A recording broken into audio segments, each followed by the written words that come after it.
Sa kwentong ito, isang ambisyoso at matapang na knight ang nakalaan mamatay sa battlefield. Dati, naniniwala siya na ang mga katulad niyang may talento na umusbong at lumago sa battlefield ay makakahanap ng bagong buhay. Sa buhay na yon, pinapangarap niyang magkaroon ng pamilya, isang bagay na matagal na niyang hinahangad. Pero sayang, lahat ng yon ay isang malaking pangarap lang. Ang knight na nakaluhod sa harap natin ay walang iba kundi ang sikat na si Argy mula sa Draenic Empire, ang bida ng ating kwento.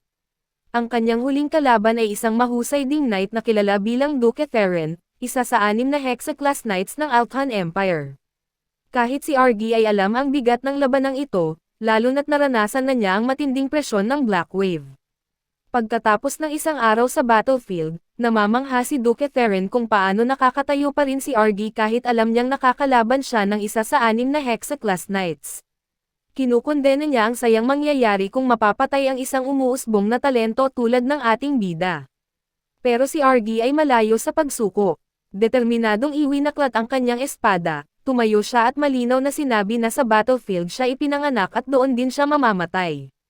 Nagsimulang maglakad palapit sa isa't isa ang dalawang kalaban. Ang napakalakas nilang aura ay nagdulot ng kaguluhan sa paligid. Hindi napigilan ni Duke Theron na pansinin ang bahid ng panghihinayang sa mga mata ni Argy kahit na ang tapang nito ay kitang-kita. Nagpatuloy ang Duke sa pagsabi na sana'y naging isang malakas na karibal si Argy sa hinaharap. Pero pagkatapos ay sinisingil niya ng enerhiya ang kanyang espada at sumugod sa ating bida, umaasang sa kanyang susunod na buhay ay malaya na si Argy sa mga panghihinayang. At sa isang galaw, inilabas ng Duke ang kanyang espada. Pero bago pa man mamatay si Argy, kinuwento niya na maraming taon nang naglalaban ang Draenic at Althan Empires. Ang kanyang ina ay biktima ng digmaang ito. Sanggol pa lang siya nang mamatay ang ina dahil sa kaguluhan, iniwan siyang mag-isa sa mapangwasak na mundo. Habang ang ibang bata ay naglalaro ng laruan at nagbabasa ng libro, siya ay nagpupumilit na makatulong sa digmaan at ipagtanggol ang kanyang kaharian. Sa edad na 14, napilitan siyang hawakan ang espada at ipinadala sa kanyang unang battlefield. Naglaban siya ng matapang at sa sandaling iyon, nagising ang kanyang talento. Ang manor sa kanyang puso ay pinalakas ang kanyang mga galaw at pandama sa isang antas na hindi niya pa naranasan.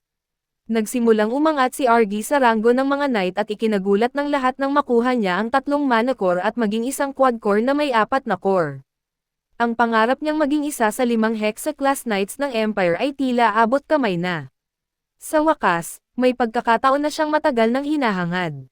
Naniniwala siya na ang huling digmaang ito ang magbibigay sa kanya ng kapayapaan sa kanyang pagod na buhay. Kaya't naglaban siya ng buong tapang sa kanyang huling laban, alam niyang malapit na niyang makamit ang lahat ng kanyang pinapangarap. Hanggang sa dumating si Duke Theron. Ang presensya pa lang nito ay nakatatakot. Sa isang galaw, binasag ng unang pag-atake ni Duke ang espada ni Argy. Nabasag ang kanyang pangarap sa isang iglap. Ang sumunod na pag-atake ay tumusok sa kanyang puso. Naalala niya ang kanyang pangarap na magkaroon ng pamilya. Ang malakas na pagtama ng saksak ay ipinadpad si Argy sa lupa, dumausdad siya, duguan at malubha. Habang nawawalan na siya ng malay, lahat ay nagdilim. Pero biglang nagising ang kanyang mga mata. Ang unang nakita niya ay isang mag-asawa na naglalaro kasama ang kanilang anak. Mabilis na nawala ang kanyang pagkalito nang marinig niyang tinatawag siya ng mag-asawa bilang kanilang anak.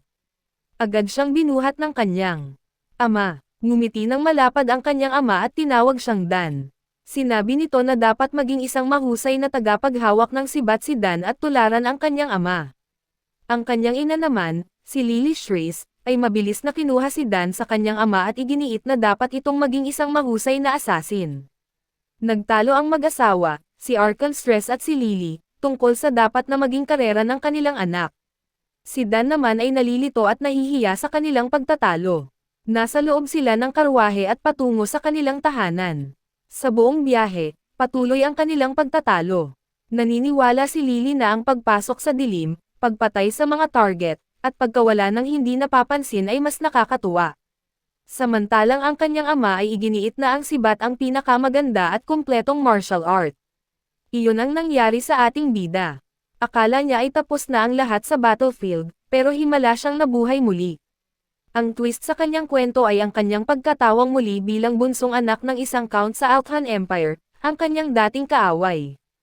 Nang huminto ang karwahe sa harap ng mansyon, nagkasundo ang kanyang mga magulang na tuturuan nilang dalawa si Dan. Pero si Lily ay hindi pa rin sumusuko at paulit-ulit na sinasabi na magiging asasin ang kanilang anak. Tumawa lang si Eren at iginiit na magiging tagapaghawak ng sibat si Dan. Umiling ang kotsero, hudyat na nakarating na sila. Nagulat ang mag-asawa dahil parang ang bilis ng biyahe.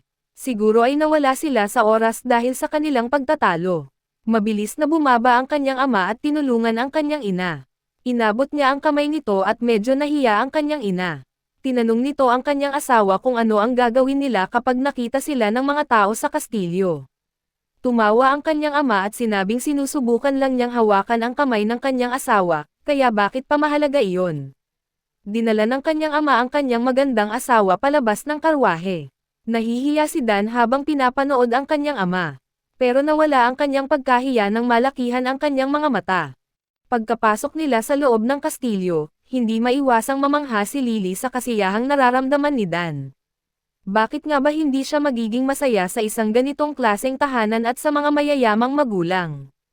Mas madali niyang mapapalawak ang kanyang mga talento kaysa sa inaakala niya. Lumipas ang 2 buwan at nakita natin si Lily na kausap ang kanyang anak na nagsisimulang magingay. Tuwang-tuwa siya dahil sa wakas ay nagsisimula ng magsalita ang kanyang anak. Si Dan naman ay interesado ring maranasan ang pagsasalita, isang bagay na hindi niya naranasan noon. Sa kanyang nakaraang buhay, bihira siyang makakita ng mga batang masaya.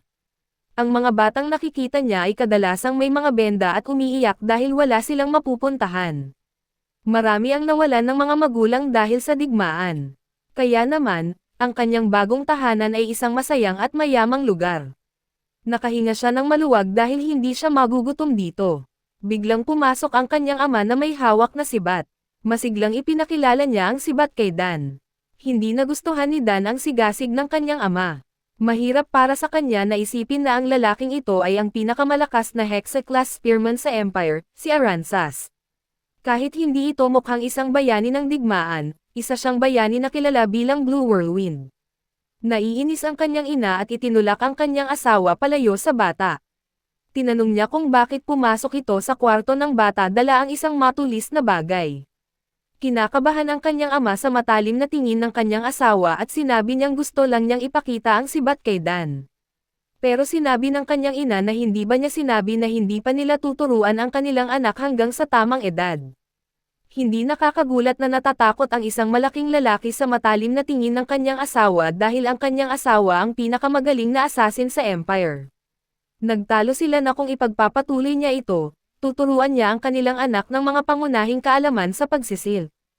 Kahit bata pa si Dan, sinubukan niyang magpaliwanag na ngayon ay uso na ang early education. Kahit ang isang sikat na magic house na tinatawag na House Teleport ay nagbibigay ng staff sa isang bata pagkalabas pa lang nito sa sinapupunan. Naiinis na naman ang kanyang ina at tinanong kung kamukha ba ng staff ang sibat. Napaisip si Dan at sinabi sa atin na ang dahilan kung bakit importante sa kanyang mga magulang ang kanyang kinabukasan ay dahil ang kanyang 2 ate ay pumili ng mga karerang walang kinalaman sa pakikipaglaban ng sibat o pagiging asasin.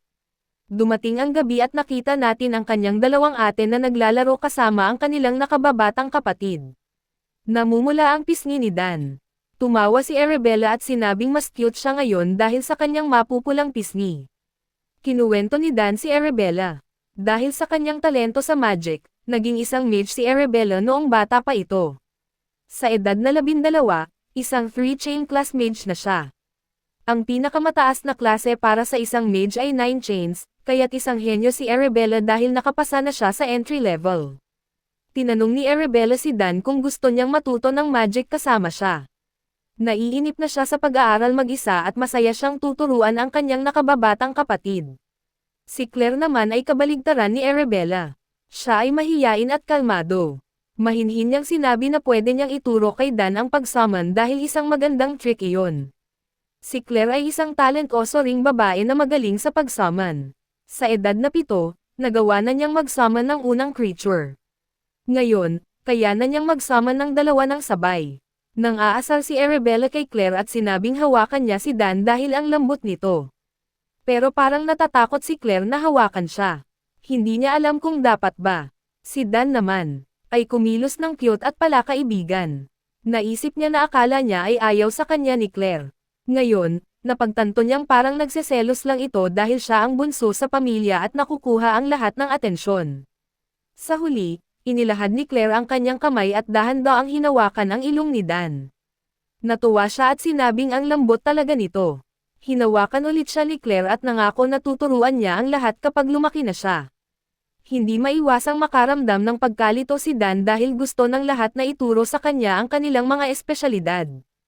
Ang kanyang ama ay isang Hexa-class spearman, ang kanyang ina ay isang talentoso at retiradong assassin, ang kanyang panganay na ate ay isang henyo na mage, at ang kanyang bunso namang ate ay isang henyong summoner. Ang House of Strays ay ang perpektong pamilya ng mga noble, ang ideal na pamilya na lagi niyang pinapangarap. Nagtataka siya kung may punto pa ba ang paghihiganti sa kanyang bagong buhay. Oo, nakakalungkot ang kanyang kamatayan, pero iyon ay nangyari sa isang battlefield. Nakakatawang ang isipin ang paghihiganti sa isang taong tinalo siya ng patas. Nagtipon-tipon ang pamilya sa hall at nagtalo kung anong espesyalidad ang mas angkop kay Dan. Nakangiti si Dan habang pinapanood ang masayang pag-uusap ng kanyang pamilya. Ito ang klase ng pamilya na lagi niyang hiniling, at masaya siya na dito siya ipinanganak. Pero nang lumala ang kanilang pagtatalo, nagduda siya kung ito nga ba ang tunay na kahulugan ng isang masayang pamilya. Nalaman natin na may espesyal na seremonya ang House of Strays na tinatawag na choosing ceremony. Kapag may isinilang na bata sa pamilya at nag-iisang taon na ito, inilalagay ang iba't ibang bagay sa isang mesa sa harap nito. Hulaan ng mga tao ang magiging kinabukasan ng bata batay sa bagay na pipiliin nito. Ngayon, ang isa na ang kaarawan ni Young Master Dan. Pipiliin niya ang kanyang klase. Nag-uusap ang mga bisita at tinatalakayan ang pagiging mage at summoner ng mga dalaga.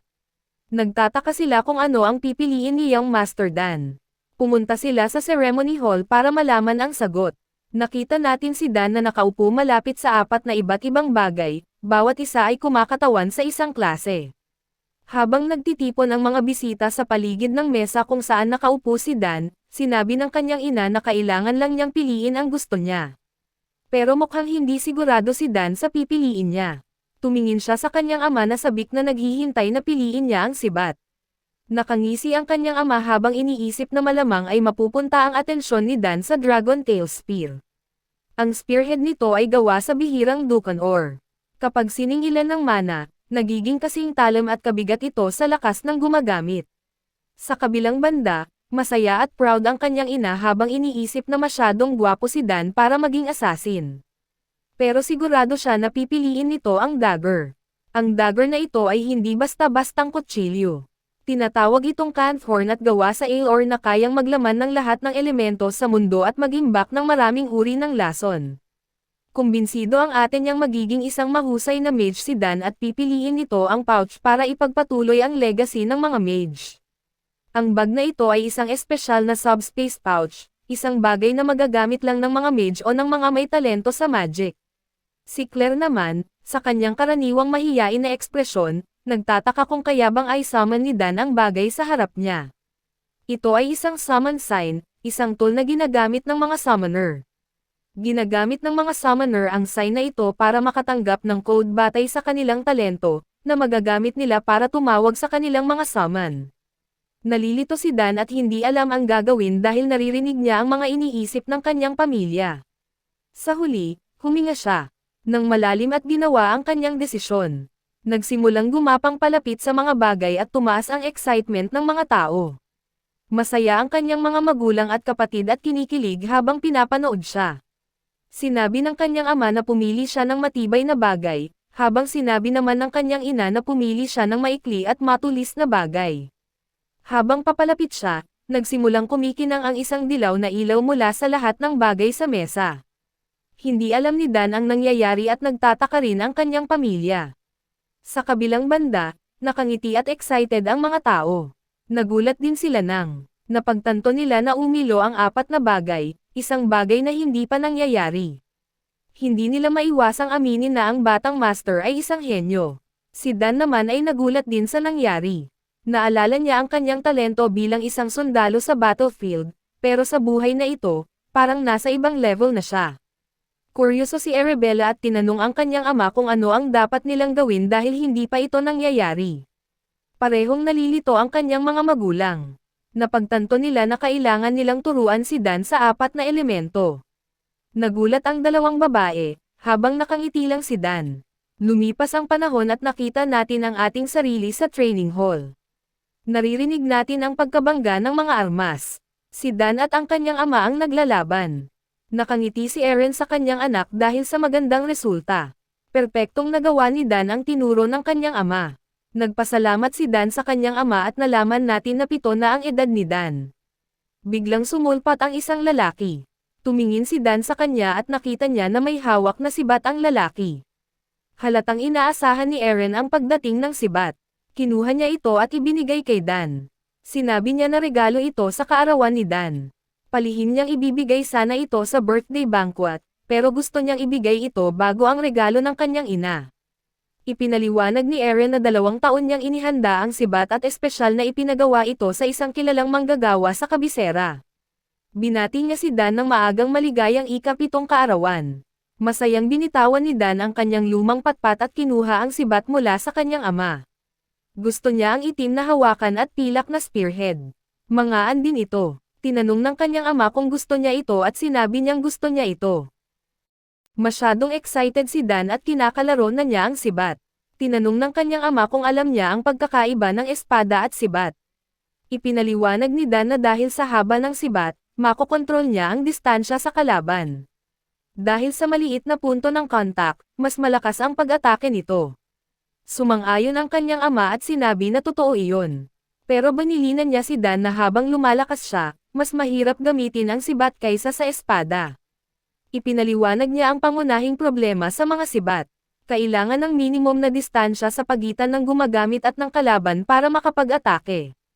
Pero sinabi niya na huwag masyadong mag-alala dahil lahat ng armas ay may lakas at kahinaan.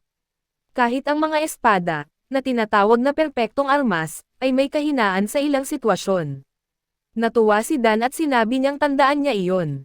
Nagsimulang paikutan ng kanyang ama ang sibat at inaya ang kanyang anak na mag-spar para ipakita ang isang bagay. Namangha si Dan sa kapangyarihan ng kanyang ama.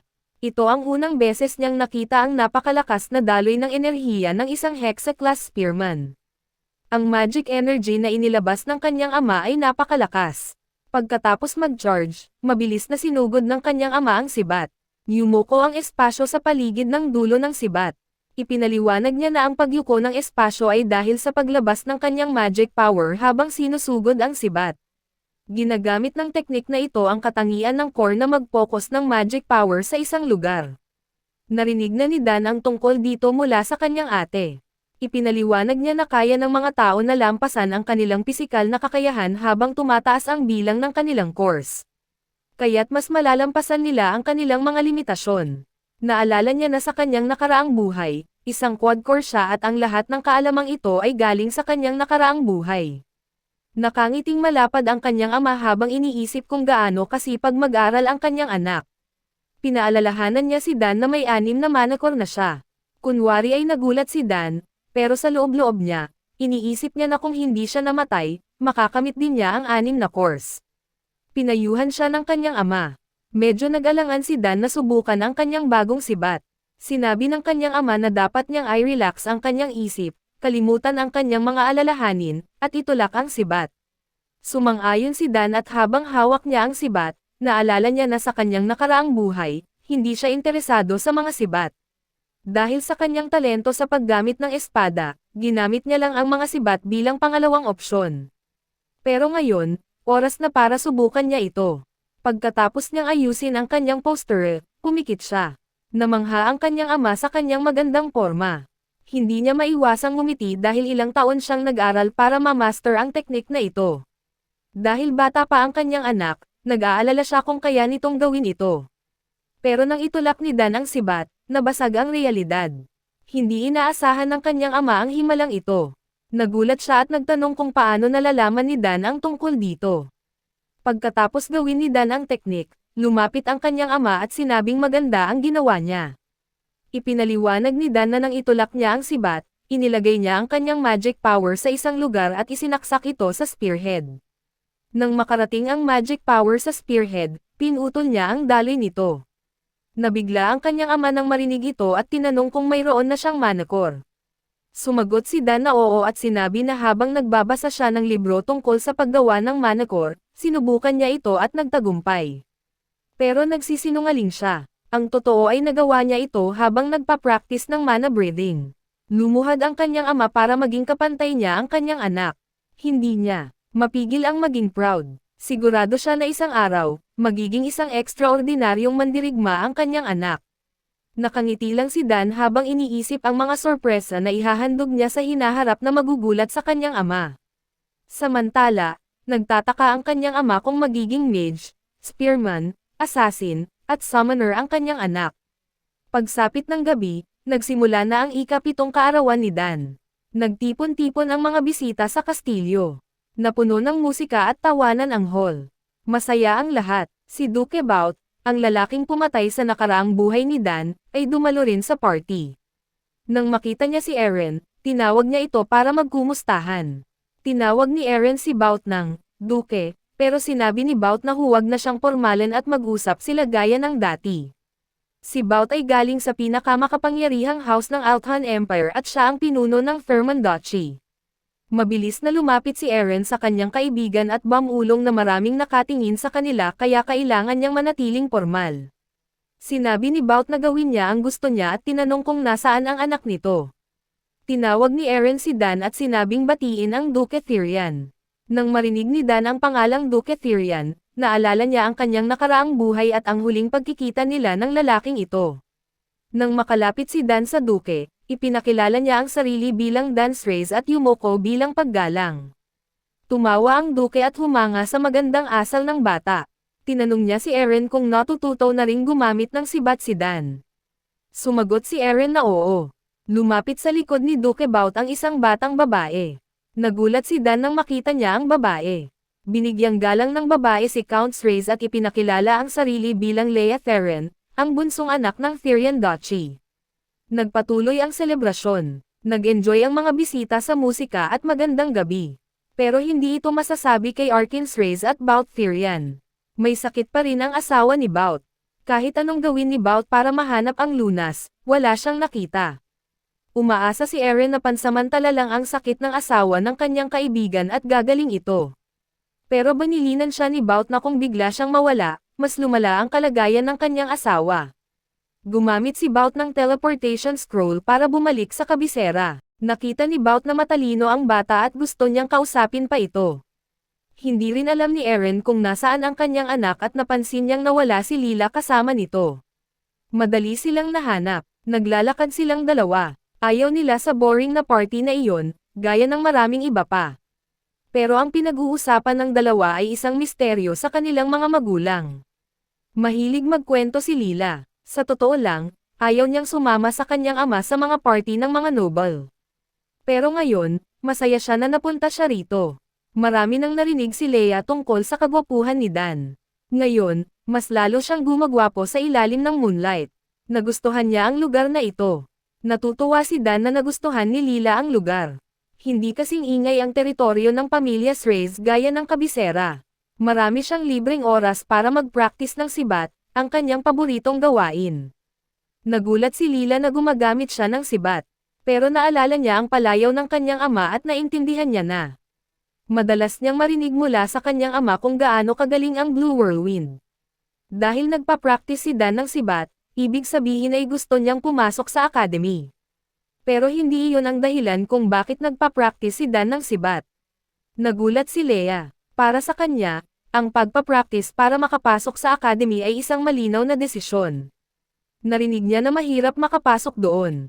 Hindi naman nagduda si Dan na makakapasok siya. Nagpa-practice lang siya para maging mas magaling kapag nakapasok na siya sa academy. Hindi makapaniwala si Lila sa kanyang kumpiyansa. Tinanong niya kung ano ang gagawin niya kung hindi siya makapasok. Kahit sa sitwasyong iyon, hindi malulungkot at susuko ang ating bida. Subukan niya ulit. Kung hindi pa rin siya makapasok sa pangalawang pagsubok, tatanggapin niya na hindi ito ang kanyang daan. Hindi makapaniwala si Lila sa kanyang casual na pananaw sa buhay. Tinanong niya kung natatakot siya na malungkot ang kanyang pamilya at tahanan. Siyempre, hindi nag-alala ang ating bida. Kumpara sa mga pagsubok sa kanyang nakaraang buhay, wala ito. Naiinggit lang si Lila sa kanya. Sa kanyang tahanan, hindi katanggap-tanggap ang pagkabigo. Kahit 7 taon nang nakatira si Dan kasama ng mga noble, nagulat pa rin siya sa kanilang pag-aalala sa maliliit na bagay. Para kay Lila, walang duda na magtatagumpay siya. Nang marinig niya ang mga nakakapalakas loob na salita, nagningning ang kanyang mga mata at inaya si Dan na panoorin ang kanyang swordsmanship. Nagulat si Dan sa kanyang sigasig. Pero hindi niya ito mapipigilan. Tinanong ni Lila kung saan ang training ground at sinamahan siya ni Dan, umaasang walang mangyayaring masama. Sa training ground, hindi nagpapigil si Lila at gumawa ng sunod-sunod na galaw na parang isang eksperyensyadong swordsman. Sa paningin ng isang baguhan, perpekto ang kanyang mga galaw. Pero hindi pa baguhan si Dan. Habang pinapanood ang mga galaw ni Lila, inamin niya na ang paglipat niya mula sa pag-atake papunta sa depensa at pabalik ay napaka-smooth. Maganda rin ang timing ng kanyang mga pag-atake. Pero pagkatapos ng ilang sandali, nawalan ng ritmo ang kanyang mga galaw at napagod siya.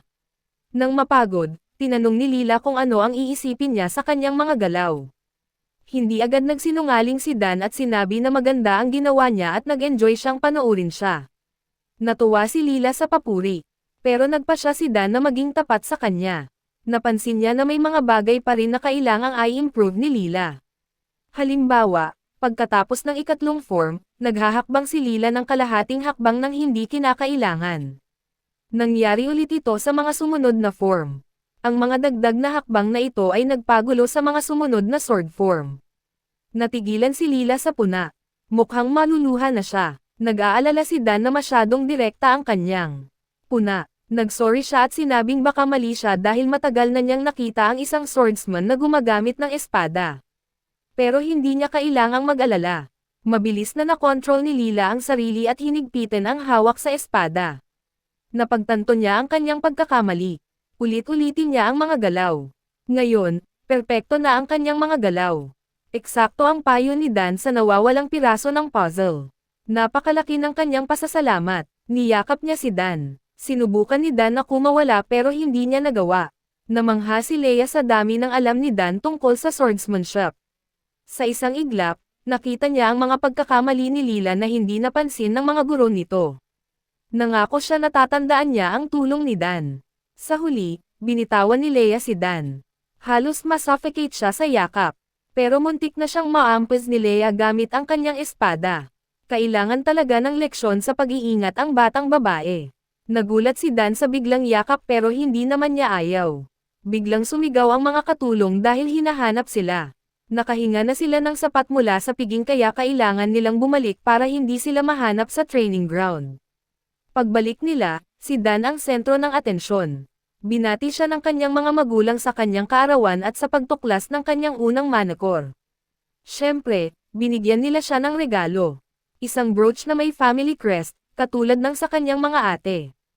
Pinayuhan siya ng kanyang ina na ingatan ang regalo dahil patunay ito ng kanyang katayuan.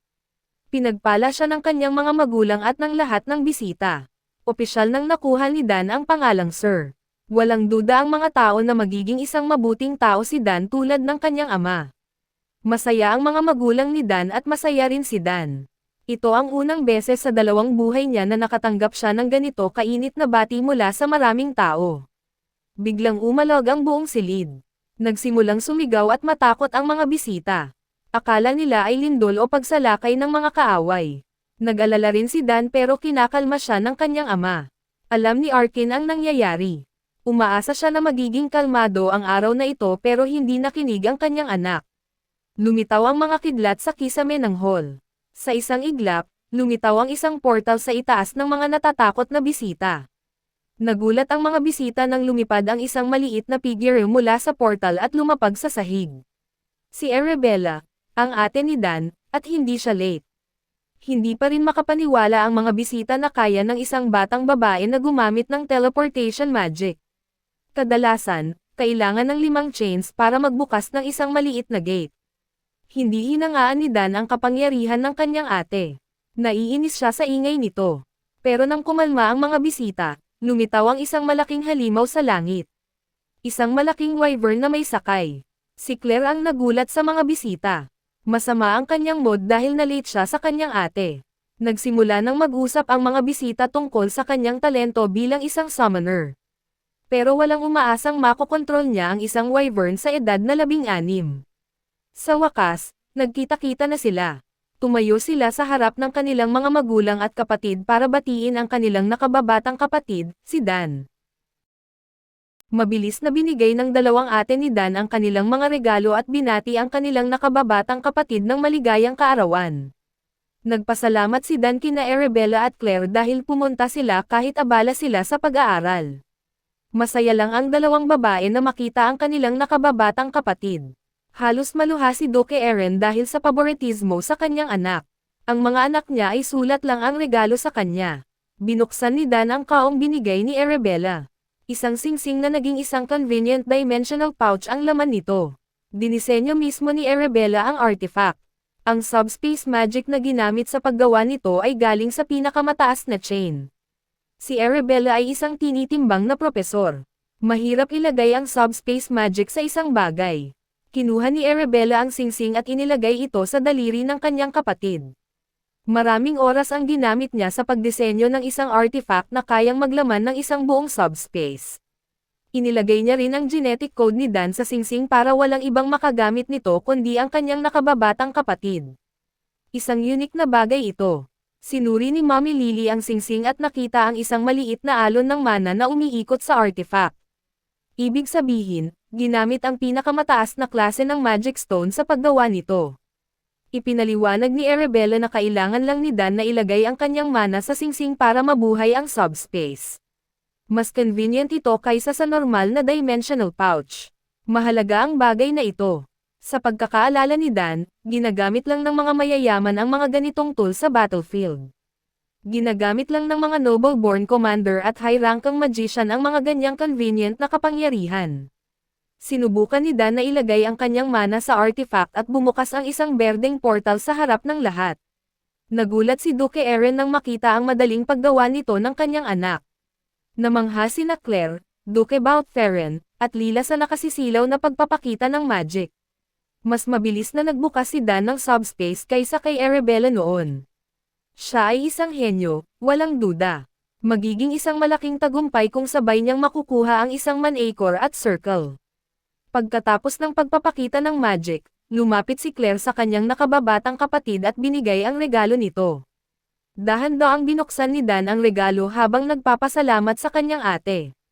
Sa loob ng kaong kahoy ay isang kakaibang itlog na nakapatong sa isang malambot na tela. Naguluhan siya at kinuha ang itlog.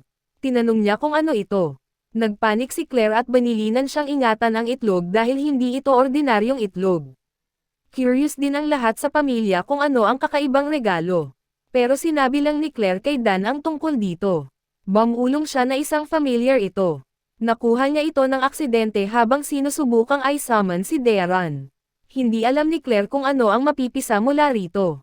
Pero alam ng lahat sa mundo kung gaano kahalaga ang isang familiar. Sinubukan ni Dan na isipin kung ano ang ibibigay ng kakaibang itlog. Narinig na niya ang tungkol sa mga familiar. Hindi tulad ng mga summon, ibang entity sila. Ang isang beses na i-summon na familiar ay permanenteng mananatili sa totoong mundo. Sinabi ni Claire na dapat itago ni Dan ang itlog hanggang sa mapisa ito. Nangako si Dan. Naiinis si Arabella sa bulungan ng dalawa. Naiwan siya. Tungkol sa bili ni Claire, dapat lagyan ni Dan ng mana ang itlog isang beses sa umaga at isang beses sa gabi para makilala siya nito bilang amo. Masaya si Lily na nakakatanggap ng mga magagandang regalo ang kanyang anak. Makikita ang pagmamahal ng kanyang mga anak sa isa't isa. Nililinaw ni Duke Eren ang kanyang lalamunan at pinaalalahanan ang kanyang mga anak na batiin ang kanilang mga magulang dahil bigla silang dumating. Nakalimutan nilang batiin ang kanilang mga magulang. Mabait si Duke Eren sa kanyang mga anak kaya hindi siya nagalit. Masaya lang siyang makita ang kanyang mga anak. Dahil abala sila sa kanilang mga trabaho, bihira nang umuwi ang mga babae. Masaya si Duke Eren na makita silang malusog. Pinanood ni Leia ang pamilyang Strays na masayang masaya. Hindi maiwasang ihambing ni Leia ang kanyang pamilya sa pamilyang ito. Napansin ni Dan na nakatingin sa kanila si Leia. Nakita niya ang lungkot sa mga mata nito. Nagtataka siya kung bakit malungkot ito sa gitna ng masayang mga noble. Natapos ang piging at dumating ang susunod na araw. Nagstay si Duke Balthierian at naglalakad sa teritoryo ng mga Srays. Hindi niya maiwasang isipin kung gaano katalentado si Arabella Srays. Asahan na ang pinakamagaling na mage sa academy ay may natatanging talento sa magic. Ang babae ay perfect match para sa anak ni Duke Therian, ang pinakamagaling na swordsman sa academy. Kung magpapakasal ang dalawang pamilya, makakabuo sila ng isang grupo na makakalaban kahit sa imperial family. Kung mangyari iyon, walang makakalaban sa dalawang pamilya at sa kanilang mga anak. Kaya't naisip ni Duke Therian na pag-usapan ang pakikipag-engage ng kanilang mga panganay na anak kay Eren. Habang papunta sa pagkikita kay Duke Therian, narinig ni Eren ang tunog ng bakal. Galing ito sa training ground. May nagpa-practice sa loob ng maaga sa umaga. Si Dan ang nagpa-practice ng kanyang mga kasanayan sa sibat. Napakahusay niya sa paggamit ng sandata dahil sa maraming taon ng pag-eensayo kasama ang kanyang ama at sa kanyang determinasyon. Matagal na siyang handa sa labanan. Walang kapantay ang focus ni Dan. Gumalaw siya ng maayos at matalas na parang isang veterano. Pinabilis niya ang kanyang galaw at mas lalong pinagbuti ang kanyang intensity. Sa huli, nag-blur ang kanyang mga kamay habang paulit-ulit niyang tinutusok ang sibat sa maikling panahon. Dahil sa curiosity, sinilip ni Duke Therian ang pagpapractice ng bata. Mula sa malayo, namangha si Duke Therian sa pinakabatang anak ng House Rays na nagpapractice ng seryoso. Sa kanyang mga mata, nakita niya kung gaano kagaling ang teknik ni Dan. Ang mga galaw at konsentrasyon nito ay hindi katulad ng isang 7 taong gulang. Kahit ang simpleng pagtusok ay napakagaling. Perpekto ang lahat ng galaw na pwede pang matutunan ng mga veterano. Nang matapos si Dan sa kanyang huling sequence, hingal na hingal siya. Lubos na humanga si Duke Therian. Ang nakita niya ay parang imposible. Narinig na niya ang mga chismis tungkol sa talento ni Dan noong bata pa ito. Pero akala niya ay mga exaggerated na chismis lang iyon. Ngayon, alam na niyang totoo ang mga iyon. Pagkatapos magpahinga, nagpa-practice ulit si Dan. In-focus niya ang kanyang galaw at footwork. Bilang isa sa pinakamalakas na swordsman sa lupain, napansin ni Duke Therian na ang stance at footwork ni Dan ay parang sa isang swordsman. Naisip ni Duke Therian na marunong din siguro ang bata gumamit ng espada sa murang edad. Sa huli, napansin ni Dan na may nakabantay sa kanya sa pintuan. Itinaas niya ang kanyang sibat at binyantaan ang taong nagkukubli. Nagulat si Duke Therian na nahuli siya ng isang bata. Hindi ito ang pinakamagandang sandali sa kanyang buhay bilang isang skilled warrior. Habang iniisip ang mga galaw ni Dan, mas lalong pamilyar ang mga ito sa kanya. Sigurado siya na nakita na niya ang mga ganyang galaw. Kailangang ipakita ni Duke Therian ang sarili at humingi ng paumanhin kay Dan dahil sa pagnanakaw ng pribadong pagpapractice nito. Sinabi niya na hindi niya sinasadya. Kahit 7 taon nang nakatira si Dan sa kanyang bagong katawan, ang lalaking ito ang pumatay sa kanya sa kanyang nakaraang buhay. Naaalala ni Dan ang kanyang training sa etiquette at formal na binati ang Duke. Aminado si Duke Therian na namangha siya sa maagang pagpapractice ng batang bituin. Humingi ulit siya ng paumanhin. Nagpatawad si Dan at sinabing nakalimutan na niya. Natuwa ang Duke sa kanyang tapang na magsalita na parang magkapantay sila. Nang makalapit si Duke Therian, napansin niya na walang pagod si Dan kahit na matinding pagpapractice ang ginawa nito. Sa edad niya, wala pa siyang manakor. Pinuri ni Duke Therian ang magaling na pagtusok ni Dan. Sinabi niya na namana ni Dan ang talento ng kanyang ama sa paggamit ng sibat. Magaling din ang pagkakagawa ng sibat. Formal na nagpasalamat si Dan sa Duke sa pagkilala sa kanyang teknik. Ngumisi ang matandang lalaki. Hindi lang magaling na mandirigma ang bata, marunong din itong magsalita. Hindi ganoon kagaling ang kanyang anak sa edad na 7. Naisip ni Duke Therian na i-arrange ang pagpapakasal ni Lila at Dan. Sinabi niya na nagpa-practice din ng swordsmanship ang kanyang anak. Suhestyon niya na magtulungan ang dalawa kapag pumasok sila sa academy. Patuloy na sumagot si Dan ng maayos. Nagustuhan ni Duke Therian ang pagiging direkta ng bata. Sa huli, nagpaalam si Duke Therian para hindi na istorbohin ang pagpa-practice ni Dan. Pero bago umalis sa training hall, may isang tanong pa siya. Gusto niyang malaman kung nagpa-practice na rin ng swordsmanship ang bata. Nagkamali si Dan sa harap ng Duke. Lumabas ang kanyang mga lumang habit nang hindi niya namamalayan. Dahil matalas ang mga mata ni Duke Theron, napansin niya ang mga maliliit na galaw. Sinabi ni Dan na nagbasa lang siya ng mga libro tungkol sa basic swordsmanship pero hindi pa siya nagpa-practice. Nagtataka pa rin si Duke Theron dahil nakaramdam siya ng raw na battlefield sense sa bata. Sa wakas, umalis na si Duke Theron. Nagpaalam ito at binigyan si Dan ng imbitasyon na pumunta sa kabisera. Nainteresado ang swordsman sa talento ni Dan. Nagtataka si Dan kung naaalala pa siya ng lalaki. Kinikilig siya sa pag-iisip na matatalo niya ang taong pumatay sa kanya sa nakaraang buhay. Kung magpaplano siya ng maayos, sigurado siyang malalampasan niya ang Duke. Isa sa mga goal niya ang talunin si Duke Bout Theron sa buhay na ito. Nagpatuloy si Dan sa pagpapractice at nawala siya sa oras. Kinuha siya ni Hernan, ang kanyang attendant. Lagi siyang binabantayan ni Hernan at handang tumulong. Naisip ni Dan na may talento rin si Hernan sa pag-aaral ng pagpatay at pagsisil. Abala ang lahat sa paghahanda para sa pangalawang piging. Dumating na ang ilan sa mga noble families. Mahirap tipunin ang mahigit 30 noble families sa iisang araw. Bumalik na sa academy ang mga ate ni Dan gamit ang teleportation gate. Malapit na ang kanilang midterm exams. Kailangan na maligo at magbihis si Dan. Naisip niya na titingnan niya ang mga regalo ng kanyang mga ate kagabi. Pagkatapos ng matinding pagpapractice, naligo at nagbihis si Dan. Pumasok siya sa family hall kasama ang kanyang mga magulang at nakipag-usap sa mga noble. Kailangan niyang gamitin ang kanyang training sa etiquette buong gabi habang nakikipag-socialize sa high society. Ipinakilala siya bilang ang birthday boy. Nakatuon ang atensyon ng lahat sa kanya. Sa wakas, nakalabas siya sa banquet hall. Nakakapagod ang buhay ng isang noble. Mas maraming schedule siya ngayon bilang birthday boy. Pero kahit papaano, nakakahanap siya ng kapayapaan sa kanilang magandang garden.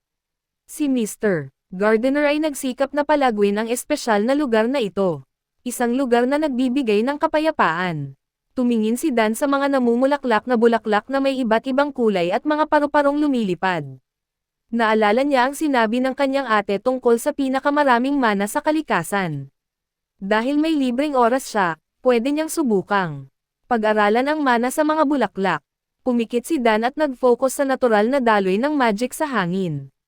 Nang hindi binubuksan ang kanyang mga mata, sinubukan niyang maunawaan ang konsepto na ipinaliwanag ng kanyang ate. Sinimulan niyang maramdaman ang mana sa mga bulaklak.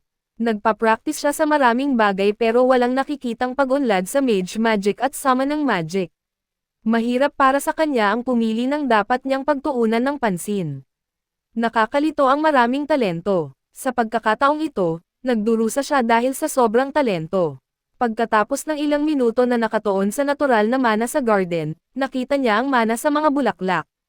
Hindi siya makapaniwala na ang isang maliit na bagay ay may malakas na daloy ng mana. Kung mararamdaman mo ang daloy ng kalikasan at mapapasa iyo ito, makakapasok ito sa katawan para makabuo ng magic circle. Iyon ang nangyayari ngayon. Malaki ang tulong ng kanyang malakas na mana affinity. Malinaw niyang nakikita ang bagay na bahagya lang nakikita ng iba gamit ang kanilang sixth sense. Dahil lang sa pagpunta sa garden, napabuti ang kanyang perception ng mana. Mas malinaw na ang mga bagay na dati malabo. Malapit na niyang maunawaan ang mga mechanics ng magic.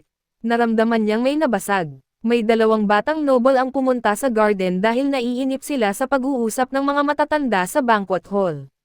Magkapatid sila. Naiinis ang mas matandang kulay pulang buhok dahil walang nakikinig sa kanya dahil lahat ay nakatuon sa batang genius na si Dan. Ang galit na bata ay humakbang sa kama ng mga bulaklak at sinira ito. Naligaw ang magkapatid na mapula ang buhok sa malaking garden at nakita si Dan na nakatayo. Nakita nila ang damit ni Dan at akal ang isang katulong lang ito. Sigaw sila kay Dan. Hindi nagustuhan ni Dan ang pagiging bastos ng bata. Inutusan siya ng batang bastos na ihatid sila sa labasan. Nakita ni Dan ang kanilang ginawa sa mga bulaklak at sinigawan sila na tigilan ang pagtapak sa mga halaman. Nagulat ang batang bastos na sinigawan siya. Tinanong ni Dan kung bakit sinisira nila ang flower bed imbes na gamitin ang garden path. Ipinakita ng batang bastos ang kanilang apelyido gaya ng ginagawa ng ibang mga batang noble. Wala namang pakialam si Dan.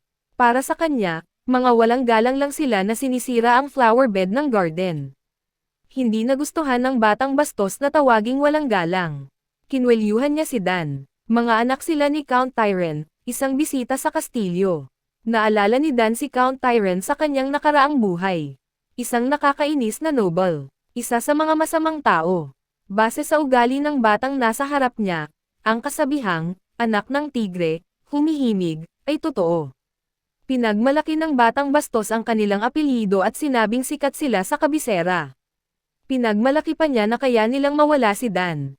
Alam ni Dan ang mga ganitong klaseng tao. Alam niyang hindi siya mapapakinggan ng batang mayabang.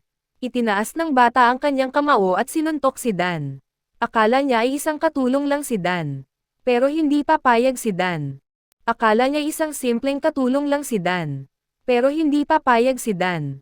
Sinagot niya ito ng isang malakas na headbutt sa ilong ng batang mayabang. Isang malakas na suntok na halos maduraj ang ilong ng lalaki. Nag-aalalang tinawag ng nakababatang kapatid ang kanyang kuya. Tiningnan niya ang kanyang kuya na nakahandusay sa lupa matapos ang malakas na suntok. Pinunasan niya ang ilong nito at nakita ang dugo. Nagpanik siya na parang hindi pa siya nakakakita ng dugo. Nang makita niya ang dugo sa kanyang kamay, kumulo ang dugo ng batang mayabang at nagbanta na papatayin si Dan. Natawa si Dan sa banta. Naglakas loob ang batang mayabang at susuntukan sana si Dan. Masyadong mabagal ang batang mayabang para kay Dan. Madali niyang naiwasan ang suntok. Pinagmasdan ni Dan ang masamang footwork ng bata. Parang hindi pa ito nakakhawak ng armas. Naisip ni Dan na baka mage o summoner ang bata. Patuloy ang pagsuntok ng bata pero wala ni isang suntok ang tumama kay Dan. Patuloy na dumudugo ang ilong ng bata at nauubusan na siya ng pasensya. Pinaglaruan ni Dan ang kanyang kalaban, gamit ang kanyang magaling na footwork. May naisip siya. Pwede niyang gamitin ang daloy ng magic na nakita niya sa mga bulaklak kanina at isama ang kanyang kalooban dito. Kung magtagumpay siya, makakagawa siya ng pisikal na anyo ng force. Pwede niya itong subukan sa labanang ito. Pinanood ng nakababatang kapatid ang nangyayari. Itinanam ni Dan ang kanyang mga paa sa lupa at nagsimulang mag-ipon ng magic sa kanyang mga kamay. Inimagine niya ang isang bola ng raw mana at ipinadala ito sa tiyan ng bata. Malakas ang force at napahiga ang batang mayabang sa damo. Umiiyak ito sa sakit. Nasaktan ang katawan at igaw nito. Kinuha ng nakababatang kapatid ang kanyang natalo na kapatid na nakahiga sa kama ng mga bulaklak. Mas nag-alala si Dan sa nasirang flower bed kaysa sa kalagayan ng mayabang na bata. Pero matibay ang batang mayabang. Tumayo ulit ito. Nakita niyang kayang gamitin ni Dan ang magic kaya tinanong nito kung sino si Dan. Patuloy na pinipigilan ng nakababatang kapatid ang kanyang kuya pero masakit ang pride nito para pakinggan ang kapatid. Tinawag ng batang mayabang ang mana sa kanyang katawan at nagsimulang buksan ang isang nakakatakot na portal. Nagulat si Dan nang makita ang pamilyar na eksena. Ang ganitong uri ng magic ay para sa mga summoner. Nagsama-sama ang mana hanggang sa lumitaw ang isang transparent na lobo. Malupit at mapang-akit ang hitsura ng lobo. Tumawa ng nakakaloko ang batang mayabang habang tinatawag ang kanyang summon na si Genpo. Ipinakilala niya ang sarili bilang Digan Tyren, handang ipakita kay Dan ang kapalaran ng mga nang-aaway sa kanya. Narinig ni Dan na inutusan ng bata ang lobo na punatin siya. Pero hindi siya natakot sa lobo. Pakiramdam niya ay mahina ito dahil sanay na siya sa mga malalakas na summon ng kanyang ate na si Claire. Tumayo lang si Dan at tiningnan ang lobo. Mukhang naramdaman ng lobo na mapapahamak ito kung aatake. Tumalikod ang lobo at umikot. Nagbago ang aura nito. Parang nawala ang galit nito kay Dan. Nagulat ang magkapatid na Tyren. Parang sumuwi ang summon ni Digan. Ang malaking aso ay parang sumusunod kay Dan.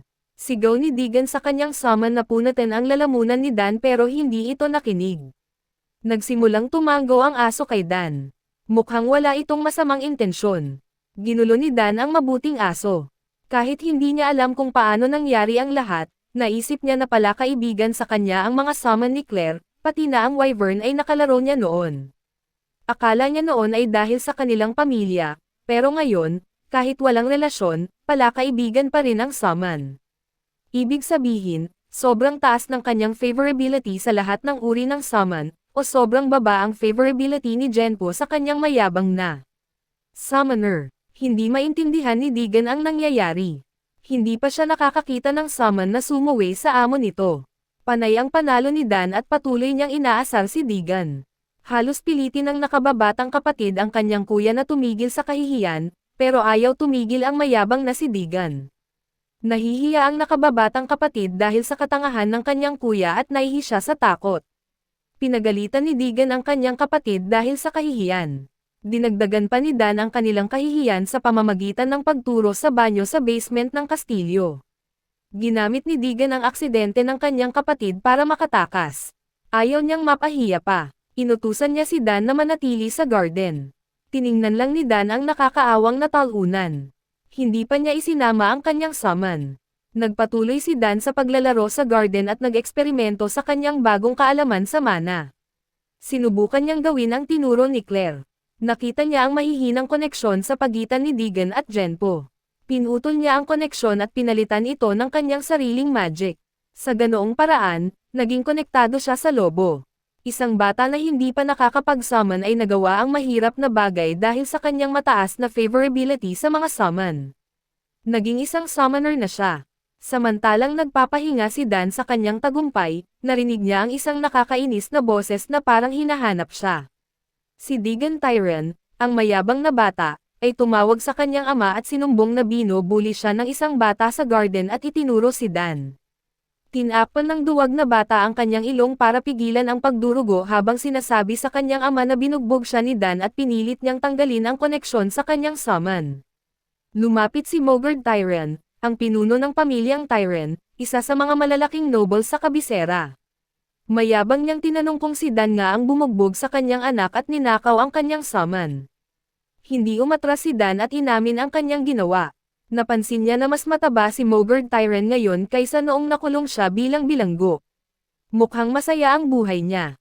Patuloy na nagmalaki si Mogard at sinabing hindi niya papalampasan ang pang-aapi sa kanyang mga anak. Patuloy na nagtanong ang mayabang na lalaki at tinanong ang pangalan ng bata. Ipinakilala ni Dan ang sarili bilang Dan Strays, ang bunsong anak ni Archon Strays, ang Panginoon ng Timog at pinuno ng pamilyang Strays. Nagulat ang mag-ama na nakasakit sila sa isang sikat na bata. Hindi nila alam na inaapi nila ang isang sikat na batang bituin sa Timog. Nagulat si Duke Theron sa hindi inaasahang pagkikita sa bunsong anak ng House of Strays. Naalala niya kung paano siya naging bilanggo ni Archon Strays at walang nagawa sa digmaan. Ngayon, nakikita niya ito bilang isang pagkakataon para makuha ang pabor. Plano niyang suron ang pangalan ng pamilyang Strays at gamitin ito bilang dahilan para makuha ang mga karapatan sa pagmimina. Ang mga dating nang-aapi sa kanya ay malapit nang yumuko sa kanya. Sa isip niya, tinanong ng matabang lalaki kung siya nga ang celebrant. Tumango si Dan. Hindi mapigilan ng mataba ang kanyang inis dahil hindi siya pumunta doon para i-celebrate ang kaarawan ng isang bata. Tinuro niya ang kanyang anak na si Deegan at tinanong si Dan kung paano niya babayaran ang ginawa niya sa kanyang anak. Hindi lang daw nasaktan ang kanyang anak na isang bisita, kundi ninakaw pa niya ang summon nito. Sumang-ayon ang masamang anak sa kanyang ama at sinabi kay Dan na ito na ang huling araw nito. Nagbanta rin ang matabang lalaki na kakausapin niya si Count Strays at pananagutin ito. Kinilala ni Dan ang sinabi ng matabang lalaki at sinabi na bago siya pumunta sa kanyang ama, dapat mag-sorry muna ang kanyang anak. Nagalit ang mataba at tinanong kung ano ang sinasabi niya. Nagngit-ngit din ang kanyang anak. Pero sinabi ni Dan na kahit na itinago niya ang anak nito at sinaktan, ginawa niya lang iyon para ipagtanggol ang kanyang sarili. Idinagdag niya na hindi niya ninakaw ang summon ni Genpo, kundi kusang loob itong sumunod sa kanya. Sinabi ng masamang anak na imposible iyon at sinabi sa kanyang ama na nagsisinungaling si Dan. Nag-isip ang ama at naalala niya ang kwento tungkol sa pangalawang anak ng pamilyang Strays na isang henyo na summoner. Kaya't sigurado siya na tinuruan ni Claire si Dan kung paano putulin ang koneksyon sa pagitan ng familiar at master. Patuloy na nagtalo ang mataba at si Dan. Naiinip na si Mogard dahil masakit na ang panga niya sa kakasalita. Sinabi niya kay Dan na titigil na siya at pupuntahan nila si Count Strays para pag-usapan ang nangyari. Dumating si Count Strays. Kasama si Duke Theron, nagulat ang mag-ama nang makita si Count Strays. Mas lalong nagulat sila nang makita si Duke Theron. Sinimulan ng pulang buhok na bata ang kanyang kwento sa Count. Sinabi niya na naligaw lang sila sa garden kasama ng kanyang nakababatang kapatid kaya't tinanong nila si Dan na i-guide sila. Patuloy siyang nagkwento at nagimbento ng mga kwento. Nakatayo lang si Dan sa likod at iniisip kung paano pinakinggan ng kanyang ama ang kwento ng lalaki. Hindi siya nagulat dahil mahalaga kay Count Reyes ang kanyang pamilya at reputasyon. Hindi siya basta-bastang naniniwala sa isang panig. Gusto niyang marinig ang dalawang panig bago magdesisyon. Natapos ang kwento ng batang may pulang buhok at sinabi niyang bigla na lang siyang sinuntok ni Dan at ginamit ang kakaibang teknik para asarin siya. Sinabi niya na tinawag niya ang kanyang summon para takutin si Dan pero ninakaw ni Dan ang kanyang summon at inatake siya. Nagsalita si Mogard at sinabi na babalaan lang niya si Dan pero ang pagnanakaw ng summon ay maling-mali at hindi niya ito papalampasan. Nagsalita rin si Count Reyes at sinabi kay Mogard na hindi siya magdedesisyon base lang sa isang panig. Gusto niyang marinig ang panig ni Dan bago magdesisyon. Sinabi rin niya kay Mogard na kung nag-aalala ito, pwede ring magbigay ng opinyon si Duke Theron. Ngumisi si Duke Theron at sinabing kaya niyang hawakan ang sitwasyon. Naiinis si Mogard dahil mas lalong magiging komplikado ang sitwasyon. Binigyan ni Count Reyes ng pagkakataon si Dan para magpaliwanag. Sinabi ni Dan na hindi lahat ng sinabi ng batang may pulang buhok ay totoo pero may totoo rin. Ipinaliwanag niya na tinatapakan ng mga bata ang mga bulaklak na inalagaan nila sa garden kaya sinabihan niya ang anak ni Mard na umalis. Nagalit ang anak ni Mard at nagsimula ang away. Nagulat ang mag-ama nang marinig ang brutal na katotohanan. Pinabulaanan ng anak ang sinabi ni Dan at tinawag itong sinungaling. Pero sinabi ni Count Reyes na ituloy ni Dan ang pagsasalita. Ipinaliwanag ni Dan na nang tawagin ni Mard ang kanyang summon na si Genpo, ang utos nito ay patayin siya. Ipinaliwanag din niya na hindi niya ninakaw ang summon kundi kusang loob itong lumapit sa kanya. Nagulat si Duke Theron sa maayos na pagsasalita ng 7 taong gulang. Kinumpirma ni Dan na hindi niya ninakaw ang summon. Nawalan ng pasensya si Mard at sinabing imposible na susundin ng isang summon ang isang hindi summoner. Sinabi ni Dan na may natural na kakayahan siya sa mga summon at maaaring sumunod sa kanya ang isang summon na hindi malapit sa kanyang master. Ayaw maniwala ni Mard. Sinabi ni Dan na totoo ang sinabi niya. Namumula ang mukha ni Mogard. Sinabi niya na nagsisinungaling lang ang bata. Suhestyon ng Duke na patunayan nila ito sa pamamagitan ng pagsummon. Tumingin si Count Reyes sa kanyang anak at tinanong kung kaya nitong patunayan. Pumayag si Dan. Tinignan ni Mogard ang kanyang anak na parang sasaktan niya ito. Natatakot ang anak dahil hindi niya alam kung paano ay summon si Genpo. Sinubukan niyang ay summon si Genpo pero nabigo siya. Sigaw ng kanyang ama sa kanya. Ngumisi si Dan dahil alam niyang hindi na maaaring ay summon ni Deegan si Genpo dahil pinutol na niya ang koneksyon. Nagdesisyon si Dan na i-demonstrate ang kanyang kakayahan sa pamamagitan ng pag-summon kay Genpo. Pero sinabi niya na kailangan niya ang sign ni Deegan. Nagalit ang batang mayabang at tinanong kung bakit nang hihingi si Dan ng kanyang sign. Marami siyang sinabi pero pinigilan siya ni Count Reyes. Sinabi niya na kahit gamitin ni Dan ang sign, hindi pa rin niya masummon si Genpo kaya walang masamang mangyayari. Napilitang ibigay ni Mogard ang sign sa kanyang anak. Halos maluha ang batang mayabang pero pinagbilinan siya ng kanyang ama. Nang makuha ni Dan ang sign, nagsimula siyang mag-focus. Ipinaliwanag niya na dahil may unique code name ang summon sign, hindi ito magagamit ng iba. Pero dahil pinasukan ni Deegan ng kanyang mana si Genpo, ang sign ay isang sasakyan lang at konektado na si Genpo sa kanya. Nang tawagin niya si Genpo, lumitaw ang halimaw at dinilaan siya. Namangha ang Count at ang Duke. Natakot naman sina Mogard at Deegan. Namangha ang Duke at tinanong kung natututo rin si Dan ng swordsmanship. Kinumpirma ng kanyang ama pero sinabi niyang hindi pa siya sigurado sa kakayahan ng kanyang anak. Napagtanto ng matabang lalaki na nabigo ang kanyang plano. Tumingin sa kanya si Count Reyes at tinanong kung aaminin niyang sinungaling ang kanyang anak.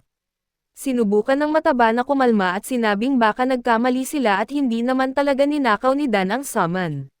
Sinabi rin niya na hindi naman talaga balak saktan ni Deegan si Dan. Tumanggaw si Deegan. Galit si Dan dahil sinusubukan nilang umilag sa responsibilidad. Bago pa man magdesisyon ang dalawang matanda, dumating si Lila. Nagulat si Dan nang makita si Lila. Pagdating ni Lila, sinabi niyang hindi totoo ang sinasabi ni Deegan.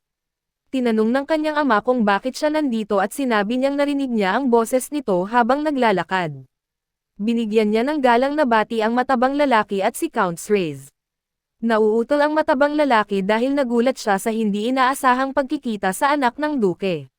Dumaan sa punto si Count Reyes at tinanong si Lila tungkol sa sinabi nito na nagsisinungaling si Deegan. Kinumpirma niya ito at sinabing narinig niya ang kanilang usapan kanina. Nagalit si Deegan dahil narinig lahat ni Lila. Napangiti si Dan dahil sa hindi inaasahang twist ng mga pangyayari. Sinabi ng matabang lalaki sa kanyang anak na mag-sorry kay Count Reyes. Nauutol na nag-sorry ang anak pero sinabi ni Count Reyes na kay Dan dapat mag-sorry. Tinulak ng matabang lalaki ang kanyang anak papunta kay Dan at sinabing mag-sorry. Nag-alangan ang anak pero nag-sorry. Hindi kontento si Dan dahil pilit lang ang paghingi ng tawad. Pero dahil sa mga karanasan niya sa nakaraan, nagpa siyang maging mabait. Tinanggap niya ang paghingi ng tawad ng bata. Natuwa ang bata at nagpasalamat kay Dan. Nakahinga ng maluwag ang matabang lalaki dahil muntik na siyang mapahamak. Napangiti ang duke dahil alam niyang espesyal si Dan. Pwede naman niyang ipilit ang kanyang gusto pero nagpa siyang maging mabait. Sa wakas, nilinaw ng Count na dahil tinanggap ni Dan ang paghingi ng tawad, hindi na nila pag-uusapan pa ang nangyari. Pero idiniin niya na hindi niya hahayaang makalampas ang pang-aatake ni Deegan kay Dan. Nagsimulang kabahan ang matabang ama nang makita ang galit na mukha ng Count. Sinubukan niyang magsalita pero sinabihan siya ng Count na manahimik at inutusan siyang iwanan ang kastilyo kasama ang kanyang pamilya. Nagulat ang matabang lalaki dahil pinalalayas sila. Kung mapapalayas sila, masisira ang kanilang reputasyon. Nagmamakaawa siya kay Count Reyes na patawarin siya at gagawin niya ang lahat. Pero tinanggihan siya ni Count Reyes at sinabing may mga sundalong darating para ihatid sila palabas. Umalis si Count Reyes kasama si Duke Theron. Tumingin si Dan sa kanila at nakaramdam ng kasiyahan dahil nakukuha nila ang nararapat sa kanila. Natutunan niya na nakakatakot ang kanyang ama kapag galit. Tinanong ni Duke Theron kung totoo ngang natalo niya ang anak ni Mogurd gamit ang isang mana bullet. Kinumpirma ito ni Dan. Namangha si Duke Theron sa talento ni Dan, hindi lang sa paggamit ng sibat kundi pati na rin sa pag-summon at magic. Napakagaling niya at sigurado siyang walang nakakita ng ganoong talento. Ngumiti ang kanyang ama at sinabing proud siya sa kanyang anak. Samantala, nag-e-enjoy si Dan sa mga papuri. Nagulat naman si Lila. Nagulat si Lila sa narinig niya. Sinabi ni Duke Theron na hindi lang talento ang meron kay Dan. Kahit bata pa, kalmado siya. Karamihan sa mga bata ay nagagalit kapag nakikipag-away at ipinipilit na tama sila. Pero hindi ganoon si Dan. Sigurado si Duke Theron na magiging isang mabuting tao si Dan. Ginulo ng kanyang ama ang buhok ni Dan at sinabing maaga pa para sabihin iyon. Kailangan nilang maghintay hanggang sa lumaki si Dan. Sinabi rin niya na dahil kay Lila kaya napigilan ang gulo. Nagulat si Duke Theron dahil sa magandang tingin ni Reyes kay Lila. Ginamit niya ang pagkakataon para simulan ang usapan tungkol sa kasal ng kanilang mga anak. Nagulat si Reyes at sinabi na gabi na at dapat na silang pumunta sa banquet. Dali-daling umalis si Reyes at sinabihan si Duke Theron na magkita sila sa hall. Tinawag ni Duke Theron ang kanyang anak at sinabing mag-ingat. Tumakbo siya para habulin si Count Reyes. Naiwan ang dalawang bata. Tinanong ni Lila si Dan kung bakit sinunod siya ng summon. Sinabi ni Dan na hindi niya alam. Alam ni Lila na may itinatago si Dan pero hindi na siya nagpumilit. Naalala niya ang pagkakataon na tinulungan siya ni Dan sa swordsmanship. Aminado siyang tama si Dan. Nagdesisyon si Dan na dahil nakatulong sila sa isa't isa, pwede niyang tulungan ulit si Lila. Sinabi niya na pwedeng tanungin ni Lila ang anumang gusto niya. Natuwa si Lila at sinabi niyang gusto niyang matuto ngayon din. Nagulat si Dan sa kanyang pagmamadali at tinanong kung ano ang gusto niyang matutunan. Sinabi ni Lila na gusto niyang matuto ng mana bullet. Tinanong ni Dan kung bakit gustong-gusto niyang matuto ng mana bullet. Sinabi ni Lila na gusto niyang maging malakas at mabilis. Gusto niyang makagawa ng 2 mana core bago pumasok sa academy. Nagtaka si Dan dahil bata pa si Lila. Naalala niya ang mga usapang may sakit si Celeste Tian. Naisip niya na kailangan niyang tulungan si Lila. Nagsayaw si Lila sa tuwa at sinabi niyang pwede silang mag-training bukas. Gusto niya sanang mag-training ngayong gabi dahil hindi niya alam kung gaano katagal siya sa mansyon. Umiling si Dan at sinabi niyang pwede silang magsimula kahit kailan. Sinabi niya na kapag naintindihan ni Lila ang daloy ng magic, madali lang matutunan ang mana bullet. Tinanong ni Lila kung ano ang kapalit ng pagtuturo sa kanya. Tumahimik si Dan. Alam niyang hindi madali ang kapalit. Bumalik ang eksena sa banquet hall. Nagbubulungan ang mga bisita tungkol kay Tyrion. Narinig nila na pinalaya si Count Tyrion sa kastilyo at nagtataka sila kung ano ang ginawa nito. Sinabi ng ibang bisita na ang anak ni Tyrion ay nakipag-away kay Young Master Dan at natalo. Tumawa